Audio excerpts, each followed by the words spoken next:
Good morning, students. Welcome to the video lectures of Speech and Natural Language Processing. This is Sai Kumar Tayala. So today we are going to discuss about what is natural language processing, importance of NLP, and challenges in NLP. So introduction to NLP. So natural language processing is a field of artificial intelligence that focuses on the interaction between computers and humans through natural language. The goal of NLP is to enable computers to understand, interpret, and generate human languages in a valuable way. So as you can see nowadays, we have a lot of electronic devices which are understanding the human language or the input that is given by the user, and it is replying based on the input. That is our natural language that is spoken by a human being. Thus, NLP is bridging the gap between human communication and computer understanding. So what it involves? It involves processing and analyzing large amounts of natural language data. So the following are the key goals of NLP. That is understanding human language in written or spoken form, processing language to extract meaning, generating human-like responses or text. Then let us understand the importance of natural language processing. So the following points will depict us the importance of natural language processing. First one is automating human language tasks. So automating the human language tasks are translation and summarization. The example for this is Google Translator, which will translate the documents in real time and also summarizes the very lengthy texts that exist in our research papers or news articles. In such a way, our time is drastically reduced when we rely on these AI-based NLP tools. Then improving human-computer interaction. So virtual assistants understanding speech is the example. That is our Siri, Alexa, Google Assistant, which rely on our NLP are the best example to understand this improving human-computer interaction. Then handling massive amounts of text data, which means processing vast text data to extract the insights. So this is useful in collecting the public opinion by various brands in decision-making process. So what is this decision-making process? So imagine a company have manufactured a product and released it into the market. They are trying to collect the opinions of the people such that whether to modify the existing design of the product or to stop it or to make any sort of decision, they rely on this. So that is handling massive amounts of text data. And this text data can be collected from various sources such as social media and various articles or reviews. Our NLP systems will help us to analyze and extract the useful information out of it. Then bridging the gap between languages, which means real-time translation and multilingual chatbots. Examples for this are Google Translate, which translates the various languages, in fraction of seconds. It is capable of handling dozens of languages, which facilitates a global communication. Then enhancing accessibility, that is speech to text and text to speech. You have seen automatic caption generation in various videos, which are very much helpful for hearing impaired. And there are voice assistants which help people with limited mobile control, limited mobility control devices. And then the last point we have to talk is about advancing AI capabilities. Advancing AI capabilities is nothing but the most popular chat GPT is the best example which we can use. This allows us, this allows the machines to process not just the numbers, but the complex human language. That is the prompt, whatever we give, we are getting a reply in whatever the sense that we ask it for. Hope this is clear for everyone. Then we'll jump into the challenges that we have in NLP. So when I talk about challenges, so the challenges exist in almost every technology that comes up, and NLP is not a option in that. NLP also have some challenges in it. So what are these challenges? So first challenge is about ambiguity. So ambiguity is further classified, the challenge or the problem of ambiguity is further classified into lexical, syntactic, semantic, and pronoun ambiguity. I'll just give you one example for every challenge in ambiguity of the language, which makes you clear about these lexical, syntactic, semantic, and pronoun ambiguity. First, let us talk about lexical ambiguity. Lexical ambiguity tells us that the words can have multiple meanings depending on the context that we use. For example, bank is a word. When we, think or say a word called bank, it could be a financial institution or it could be the side of a river.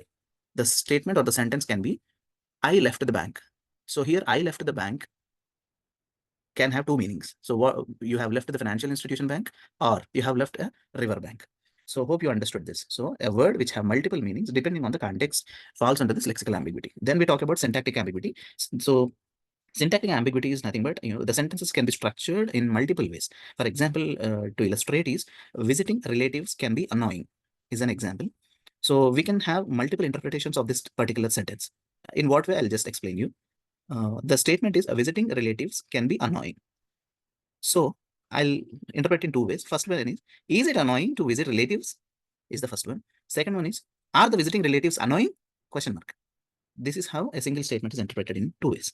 That speaks about your syntactic ambiguity. Then is semantic ambiguity.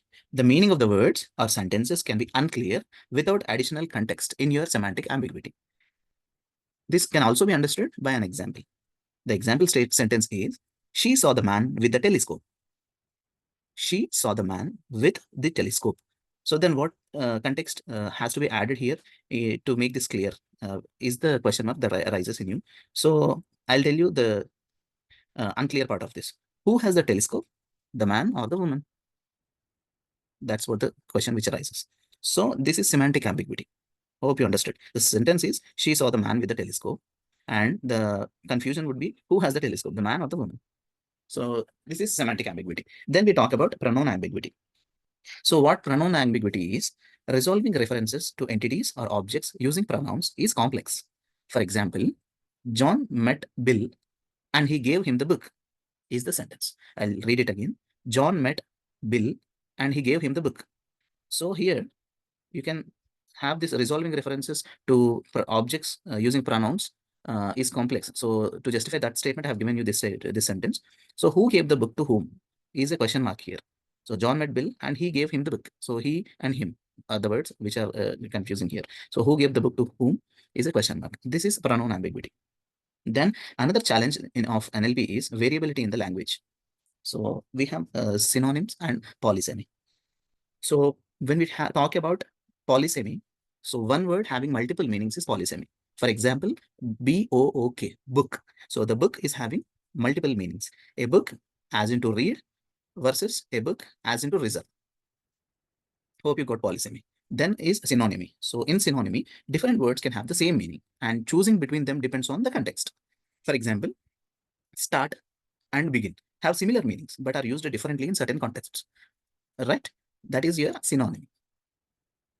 Then we talk about morphological variability, which is a part of your variability in language. Words can have different forms, which complicates their interpretation.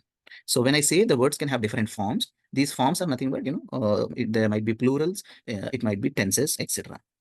So which complicates their interpretation. Examples for this morphological variability are run, ran, running, which are different forms of the same verb.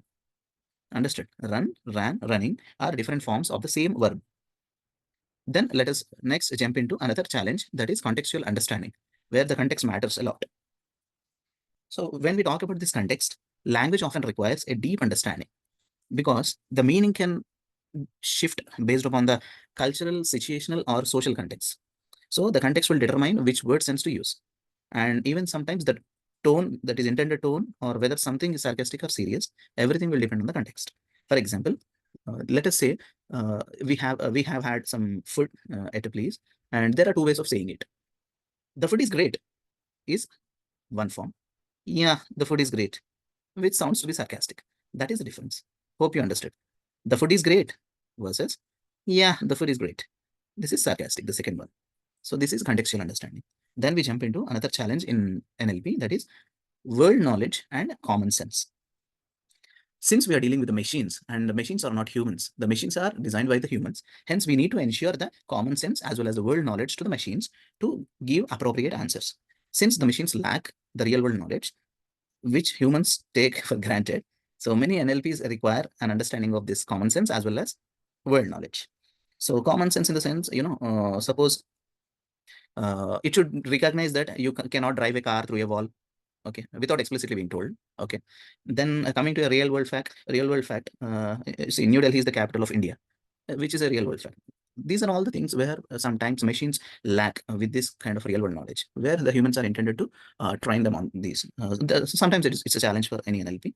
Then we talk about another important challenge, or the biggest challenge, that is sarcasm, irony, and idiomatic expressions. So machines have a hard time detecting sarcasm, irony, or idiomatic phrases because these often contradict the literal meaning of the words. For example, "Oh, great" can be sarcastic based on the tone or context. So you can say in any way. "Oh, great." "Oh, great" can be sarcastic. So idioms like "kick the bucket" are not meant to be interpreted literally, right? And there are various such challenges in NLP. And then we move on to another challenge, that is multilinguality and code switching. So multilinguality is nothing but different languages. So NLP models need to handle not dozens, but sometimes it's even hundreds of languages also. But each language has its unique grammar, syntax, semantics, and everything counts. So translating from one language to another often requires preserving not just the meaning, but the tone and cultural nuances. Then what is code switching? So in many different languages, or in many multilingual communities, people switch between languages mid sentences. Even sometimes we also switch from English to Hindi or English to Telugu. Sometimes it's quite common with the humans. So that is a code switching part. So similarly, even in our communities also, we people switch between languages. So which is especially difficult for our NLP systems to process. Clear. So switching between the languages are sometimes tough for the any NLP to understand and process. So then another challenge is low resource languages. Many languages around the world have limited data available for training these NLP models. So this lack of resources makes it difficult to build effective NLP systems for these languages. Because if we consider a language like English, which have a vast corpora, it is easier to build any NLP using this English, since it has a vast database or corpora, we can say. Whereas there are plenty of other minority languages which might not have enough spoken or written examples to build a vast corpora. I mean, to build a vast or robust model to design an NLP. That is the problem with low resource languages, where if you consider a country like India, where there are multiple languages in multiple regions, and without resources, we can't build a robust model, and we cannot develop an NLP. Then the next challenge is speech and text mismatches. When I talk speech and text mismatches, speech to text issues is one, and colloquial speech is the other. So what is speech to text issue? This is converting your spoken language into written text. That involves challenges like recognizing the accent, dialects, and variations in pronunciation. Then what is colloquial speech? So every day, spoken language often has incomplete sentences. So we say them as filler words, which are spoken in some informal grammar. That makes any NLP hard or tough to process accurately. Of course, it can fill on its own, but we are not sure that the result would be accurate. Then the next challenge is evolving language. So when I say evolving language, there are few words that keep on adding to the corpora, that is the database of any language. So I mean to say that the language is not static and it continues to evolve. So if you have a new slang or new jargon and expressions, that keeps NLP system updated to these changes would be a major challenge when we say the challenge of evolving language. Then what is ethical challenge or ethical challenges? So biases in language model and privacy concerns. These two are termed as the ethical challenges for any NLP. So what is bias in language models? So imagine if you have trained an NLP with some biased text.